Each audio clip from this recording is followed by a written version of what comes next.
Chapter है mechanical properties of solid. इसके अंदर अभी हम करेंगे, सबसे पहले कुछ बेसिक टर्म है उसके बारे में देखेंगे। इस चैप्टर में पहला टर्म आता है elasticity. Elasticity and elastic object.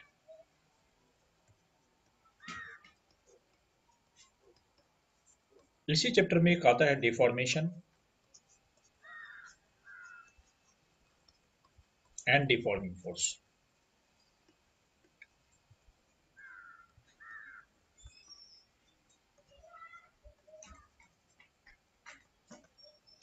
Deformation और डिफॉर्मिंग फोर्स। डिफॉर्मेशन का मतलब होता है चेंज इन शेप। किसी भी ऑब्जेक्ट का शेप चेंज करना डिफॉर्मेशन है। शेप चेंज करना डिफॉर्मेशन है। और डिफॉर्मेशन करने के लिए एक फोर्स लगाते हैं, उस फोर्स को हम डिफॉर्मिंग फोर्स कहते हैं। डिफॉर्मिंग फोर्स कहते हैं। डिफॉर्मिंग फोर्स आप देख रहे हैं। डिफॉर्मिंग फोर्स वो लगाते हैं जो फोर्स उसकी शेप को चेंज करता है। तो डिफॉर्मिंग फोर्स से डिफॉर्मेशन होगा, चेंज इन शेप होगा। शेप जो चेंज होगा उस शेप में किस टाइप का शेप चेंज हो सकता है? हो सकता है बॉडी की लेंथ चेंज हो जाए, हो सकता है बॉडी का पूरी वॉल्यूम चेंज हो जाए, हो सकता है बॉडी कहीं से बेंड हो जाए। तो इस टाइप की शेप चेंज हो सकती है। तो डिफॉर्मिंग फोर्स से डिफॉर्मेशन होगा, जिसमें कि शेप चेंज हो सकता है, लेंथ चेंज हो सकता है, वॉल्यूम चेंज हो सकता है, वो बेंड हो सकता है। तो डिफॉर्मिंग फोर्स और डिफॉर्मेशन आप समझ गए। फिर मैं अभी इसी के ऊपर आता हूं, मैं इलास्टिसिटी और इलास्टिक ऑब्जेक्ट के बारे में। आप अपने रजिस्टर में लिखेंगे भी। इलास्टिक और इलास्टिसिटी क्या है? इलास्टिसिटी एक प्रॉपर्टीज है। इलास्टिसिटी एक प्रॉपर्टी है। जब बॉडी पे आप फोर्स लगाते हैं, जब आप बॉडी पे फोर्स लगाते हैं और फोर्स लगाने के बाद बॉडी का शेप चेंज हो जाता है। बॉडी पे फोर्स लगाते हैं, फोर्स लगाने के बाद बॉडी का शेप चेंज हो जाता है और अपना फोर्स आप वापस लेते हैं, फोर्स रिमूव करते हैं, तो बॉडी अपने ओरिजिनल शेप को रिगेन करता है। When we apply deforming force on an object, after that body changes its shape. After removing that force, body regains its original shape. This property of body is called elasticity, and body is called elastic object. Body is called elastic. तो elastic इसमें क्या है? इसके अंदर जो elastic word है वो आता है यूज। सपोज करो कि मैंने रबर ले लिया। रबर पे आप फोर्स लगाते हैं तो रबर अपना शेप चेंज करता है, बॉडी में रबर में डिफॉर्मेशन होता है। जब आप अपना फोर्स डिफॉर्मिंग फोर्स वापस लेते हैं तो रबर अपने ओरिजिनल शेप को गेन करता है। रबर की ये प्रॉपर्टी, जो ओरिजिनल शेप ऑब्टेन करने की प्रॉपर्टी है, ये प्रॉपर्टी इलास्टिसिटी है। एंड इस टाइप की प्रॉपर्टी जिस किसी ऑब्जेक्ट में होगा वो इलास्टिक ऑब्जेक्ट होगा। हमने यहाँ पे एक एग्जांपल रबर का लिया है, दूसरा एग्जांपल स्टील का ले रहे हैं। रबर और स्टील एक इलास्टिक ऑब्जेक्ट है।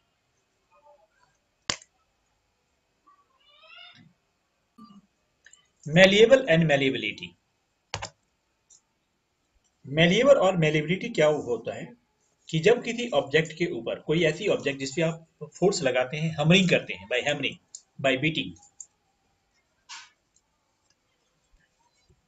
हैमरिंग करने के बाद object can change into thin sheet by hammering. तो जो थीन शीट्स में कन्वर्ट हो सकता है, अगर ऐसी प्रॉपर्टी है तो ये वो सब्सटेंस मेलिएबल है। सब्सटेंस मेलिएबल है, उसकी प्रॉपर्टी मेलिएबिलिटी है। इसके एग्जांपल आयरन में ऐसा होता है। आयरन में होता है हैमरिंग करने से आयरन धीरे धीरे थीन शीट्स में कन्वर्ट हो जाते हैं, जिससे कि आयरन पेन वगैरह बनाते हैं या और भी आयरन की शीटें बनती है। दूसरी प्रॉपर्टी होती है ductile and ductility. Ductility is the property, ductile is the substance through which thin wire can be drawn. Through which thin wire can be drawn. ऐसी सब्सटेंस जिससे थीन वायर बनाया जा सकता है, खींचा जा सकता है, ड्रॉ। अगर ऐसी प्रॉपर्टी है तो डक्टिलिटी है और सब्सटेंस डक्टाइल है। एग्जांपल इसके हो जाएंगे, इसके एग्जांपल हो जाएंगे कॉपर के थीन वायर होते हैं, स्टील के भी थीन वायर होते हैं, आयरन के भी थीन वायर बन सकते हैं, क्योंकि आयरन, कॉपर, स्टील के थीन वायर हो सकते हैं, उसकी प्रॉपर्टी है। सभी सब्सटेंस की थीन वायर नहीं हो सकती। नेक्स्ट सब्सटेंस होता है ब्रिटल। ब्रिटल में क्या है कि आफ्टर हमरिंग या heating, by heating it can convert into small pieces, can be converted into small pieces, small pieces में convert हो सकते हैं by heating, brittle होते हैं। what is rigid body? नाम से rigid body, rigid is hard, easily cannot, इसके shape change नहीं हो सकते, shape cannot be distorted easily, आसानी से इसके shape को हम change नहीं कर सकते, वो rigid body। तो ब्रिटल का मतलब आपने बता दिया, रिजिड बॉडी जिसके शेप आसानी से नहीं चेंज हो सकते, हार्ड होते हैं substance. Brittle by heating can be converted into small pieces, टुकड़े में टूट सकता है, कन्वर्टेड या ब्रोकेन कह सकते हो, कन्वर्टेड और ब्रोकेन, टूट सकता है छोटे छोटे टुकड़े में। डक्टाइल, डक्टिलिटी बता चुके, थीन वायर कैन बी ड्रॉन, जिसके थीन वायर बन सकते हैं, वैसे सब्सटेंस डक्टाइल होते हैं, उसकी प्रॉपर्टी डक्टिलिटी है। और मेलिएबल, मेलिविटी में जिसको हम स्मॉल पीसेस में कन्वर्ट कर सकते हैं। फिर हमने सबसे ऊपर सब्सटेंस लिखा हुआ है प्लास्टिक और प्लास्टिक ऑब्जेक्ट, प्लास्टिसिटी और प्लास्टिक। प्लास्टिक, इससे पहले मैंने इलास्टिक बताया था, अभी प्लास्टिक और प्लास्टिक ऑब्जेक्ट के बारे में बता रहे हैं। प्लास्टिसिटी एक प्रॉपर्टी है जिसमें कि डिफॉर्मिंग फोर्स लगाने से बॉडी अपनी शेप चेंज कर सकता है। After removing that force body does not regain its original shape. After applying force, body after applying force body changes its shape. After removing that body does not regain its original shape, अपने original shape में वापस नहीं आ सकता। ऐसा object plastic object होता है। इसका एक एग्जांपल प्लास्टिक भी आप दे सकते हैं, और ऐसी कोई भी प्रॉपर्टी ऐसा हो सकता है जिसके अंदर ऐसा हो, वो होगा। जैसे कि हम इसका एग्जांपल हम ग्लास भी यूज कर सकते हैं, ऐसे ग्लास ब्रिटल में भी होता है। कोई भी आप हार्ड जैसी चीजें आप ले सकते हैं जो प्लास्टिक होगी। कोई भी बॉडी परफेक्टली प्लास्टिक या परफेक्टली इलास्टिक नहीं है। किसी किसी बॉडी में प्लास्टिसिटी, प्लास्टिक प्रॉपर्टी ज्यादा होता है, इलास्टिक कम होता है, किसी में इलास्टिक प्रॉपर्टी ज्यादा होता है, प्लास्टिक प्रॉपर्टी कम होता है। फिर मैं आगे बढ़ता हूं जिसमें हम स्ट्रेस और स्ट्रेन के ऊपर डिस्कशन करेंगे। Now is stress. Stress equal to force upon area होता है। Stress equal to force upon area, newton per metre square stress होता है। Stress equal to force upon area, newton per metre square होता है। इसको हम pressure भी कहते हैं, बट यहाँ पे प्रेशर नहीं वर्ड यूज होगा, यहाँ पे स्ट्रेस ही यूज होगा। स्ट्रेस कई एक टाइप के होते हैं। यहाँ फोर्स जो होगा किसी भी ऑब्जेक्ट के ऊपर, मान लो कि हमने ऑब्जेक्ट यहाँ ले लिया और इस ऑब्जेक्ट की एरिया ए है, इस ऑब्जेक्ट की एरिया ए है, और इस पे एक स्ट्रेस लगता है फोर्स एफ। तो यहाँ पे जो स्ट्रेस में भी हम एक स्ट्रेस लेते हैं, normal stress. Normal stress normal force, perpendicular force upon area होता है, परपेंडिकुलर फोर्स अपॉन एरिया होता है।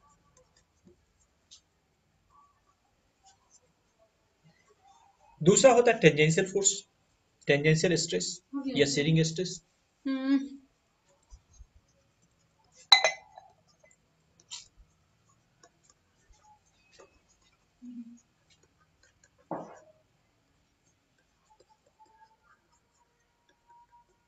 टेंजेंशियल फोर्स अपॉन एरिया होता है।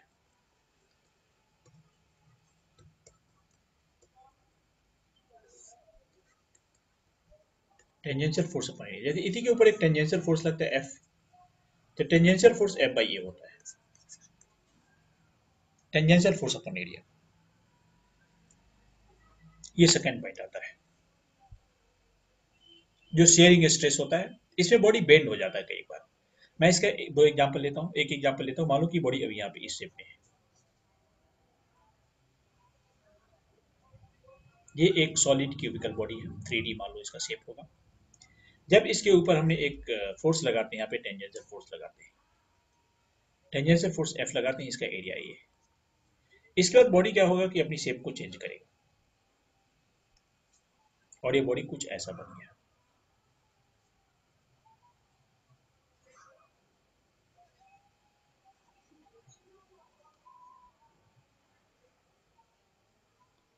ये बॉडी इतना थीटा एंगल से चेंज हो गया, थीटा एंगल से चेंज हो गया बॉडी। तो यहाँ पे इस टाइप के जो स्ट्रेस हुआ, इसको हम टेंजेंशियल स्ट्रेस कहेंगे। तो स्ट्रेस के हमने टू टाइप्स पर लिया, एक नॉर्मल स्ट्रेस, दूसरा टेंजेंशियल स्ट्रेस। आप इसको लिखते जाएंगे जितना मैंने अभी बताया सभी चीजों को। देखिए अब आते हैं हम स्ट्रेन के ऊपर। स्ट्रेन के ऊपर आता है। स्ट्रेन जो होता है वो चेंज इन शेप और ओरिजिनल शेप का रेशियो होता है। Change in shape upon original shape का रेशियो होता है।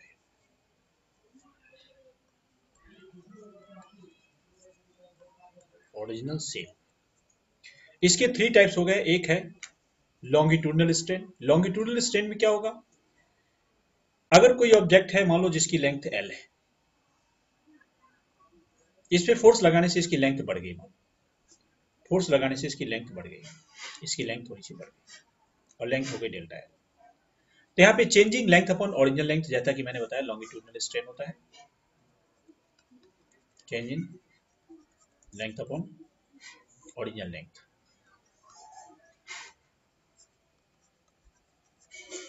Changing length upon original length. तो यहाँ चेंजिंग लेंथ क्या है, delta L by original length L.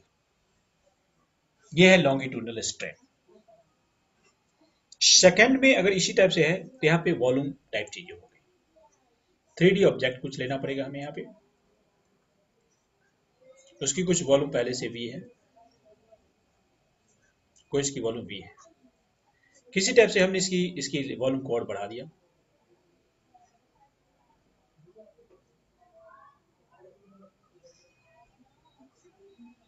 हमने इसकी वॉल्यूम को बढ़ा दिया। अब ये इसकी वॉल्यूम बढ़ के डेल्टा V हो गई। तो volumetric strain change in volume upon original volume हो गया,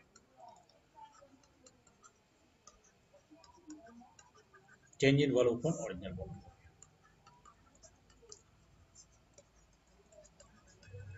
जिसको हम डेल्टा V बाई V। ये वॉल्यूम अगर कम जाएगी तो निगेटिव ले लेंगे, वॉल्यूम बढ़ जाएगी तो पॉजिटिव ले लेंगे। फिर हम लेते हैं lateral strain, sharing strain, tangential strain और शेयरिंग स्ट्रेन। तो टेंजेंशियल स्ट्रेन के बारे में बात करते हैं तो हमने इससे पहले एक टेंजेंशियल स्ट्रेस या शेयरिंग स्ट्रेस लिया था, जिसके ऊपर एक टेंजेंशियल फोर्स लगाया था और टेंजेंशियल फोर्स लगाने के बाद इसके अंदर कुछ इस टाइप से हमने शेप चेंज किया था, याद हो। तो यहाँ पे जो टेंजेंशियल स्ट्रेन क्या होता है, थीटा होता है। अगर ये डेल्टा एक्स अपनी जगह से चेंज हो गया, ये पोर्शन एक्स है, डायग्राम को रिपीट करता हूँ। थीटा इक्वल टू यहाँ पे ऐसे मैंने डेल्टा एक्स बाई एक्स लिखा है। दोबारा डायग्राम को बनाता हूँ। मान लो कि ये ऑब्जेक्ट इस टाइप से है अभी, और इस पे एक टेंजेंशियल फोर्स लग गया, ये टेंजेंशियल फोर्स लग गया। टेंजेंशियल फोर्स लगने से ये पोर्शन थोड़ा आगे खिसक गया और ये आगे खिसक गया, ये और आगे हो गया। अब यहाँ पे ये जो पोर्शन थीटा है, यहाँ पे जो येलो कलर से मैंने थीटा कलर चेंज कर देता हूँ ग्रीन कलर से, ये जो मैंने यहाँ पे थीटा जो हुआ है, थीटा, यही थीटा को टेंजेंशियल स्ट्रेस कहते हैं। तो ये पोर्शन डेल्टा एक्स जो आगे बढ़ा है और डिवाइडेड बाई ये वाला वो एक्स, तो ये हो जाएगा हमारा टेंजेंशियल स्ट्रेस या शेयरिंग स्ट्रेस। तो ये स्ट्रेन के हमने 3 टाइप्स किए और इससे पहले स्ट्रेस के 2 टाइप्स किए थे। ये सभी चीज आपको नोट कर लेना है। अब आपको मैं हुक्स लॉ बताता हूँ। हुक्स लॉ कहता है strain produce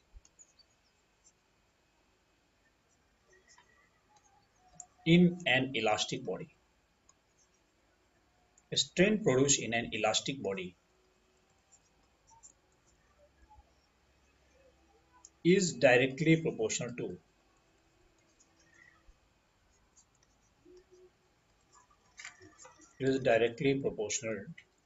to stress is directly proportional to stress, इसको लोड भी लिख देते हैं, stress applied. Strain produced in an elastic body is directly proportional to stress applied. Applied within elastic limit.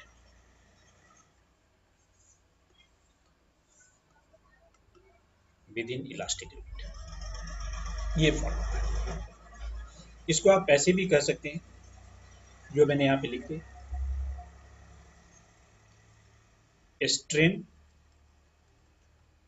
Proportional to stress, या proportional constant में convert होगा,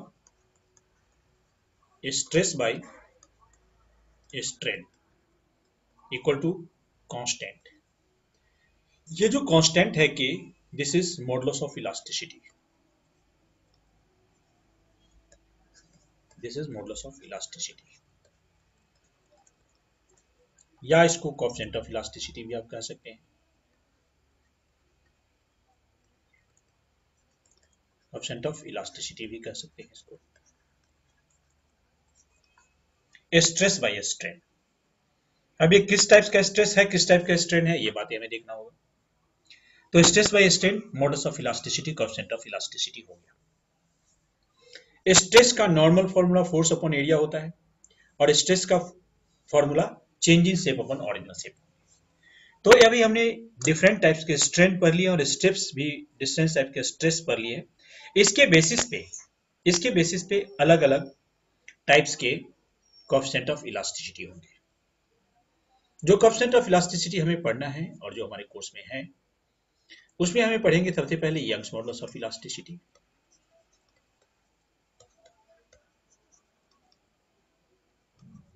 Young's modulus of elasticity पढ़ेंगे, जिसके अंदर नॉर्मल स्ट्रेस और लॉन्गिट्यूडनल स्ट्रेन यूज होगा।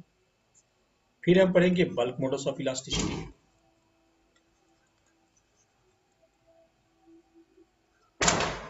Bulk modulus of elasticity, जिसके अंदर हम नॉर्मल स्ट्रेस और वॉल्यूमेट्रिक स्ट्रेन यूज करेंगे। और फिर हम लेंगे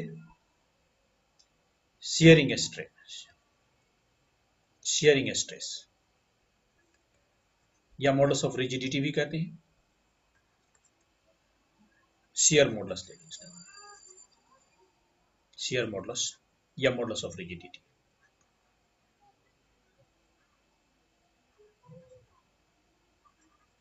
मॉडुलस ऑफ रिजिडिटी, ये 3 टाइप्स के स्ट्रेस हम पढ़ेंगे, 1 2 3, 3 टाइप्स के ये मॉडुलस या कोएफिशिएंट ऑफ इलास्टिसिटी अभी हम पढ़ेंगे, जो नेक्स्ट पेज में आप अभी देखेंगे। इस चीज को भी आपको नोट कर लेना है। तो मैंने यहाँ पे जो मॉडुलस ऑफ इलास्टिसिटी के बारे में बात किया, तो सबसे पहले मैं यंग्स मॉडुलस ऑफ इलास्टिसिटी बताता हूँ। यंग्स मॉडुलस ऑफ इलास्टिसिटी को हम वाई से नोट करते हैं, कैपिटल वाई से, जो normal stress by longitudinal strain है, जो force upon area normal stress है upon longitudinal strain delta L by L, changing length upon original length, जो ये फॉर्मूला हमने लिख दिया है। दूसरा है बल्क मॉडुलस ऑफ इलास्टिसिटी, जो बल्क मॉडुलस ऑफ इलास्टिसिटी है ये हो जाएगा हमारे पास, इसको बीटा से नोट करते हैं, बीटा इक्वल टू ये normal stress by volumetric strain होगा, normal stress by volumetric strain.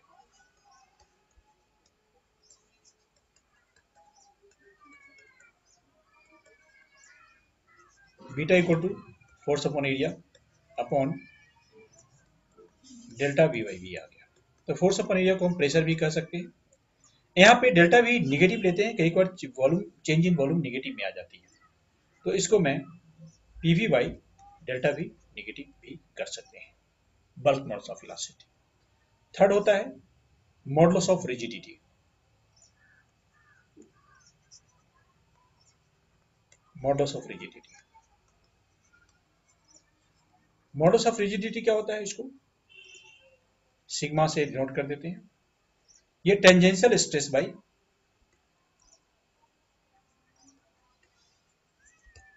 Tangential stress by shearing strain लेते हैं।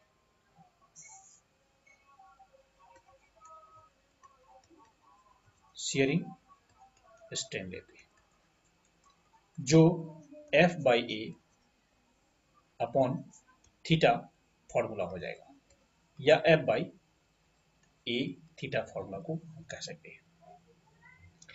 तो यहाँ पे तीन टाइप्स की आपने एक यंग्स मॉडल्स ऑफ इलास्टिसिटी देख लिया, फिर बल्क मॉडल्स ऑफ इलास्टिसिटी देख लिया, फिर मॉडल्स ऑफ रिजिडिटी भी देख लिया, जिसको शियर मॉडल्स भी इसको बोलते हैं।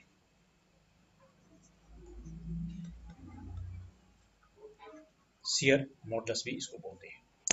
तो ये सभी चीजें आपको अभी कभी लिख लेना है, कोई डाउट है तो पूछना भी है।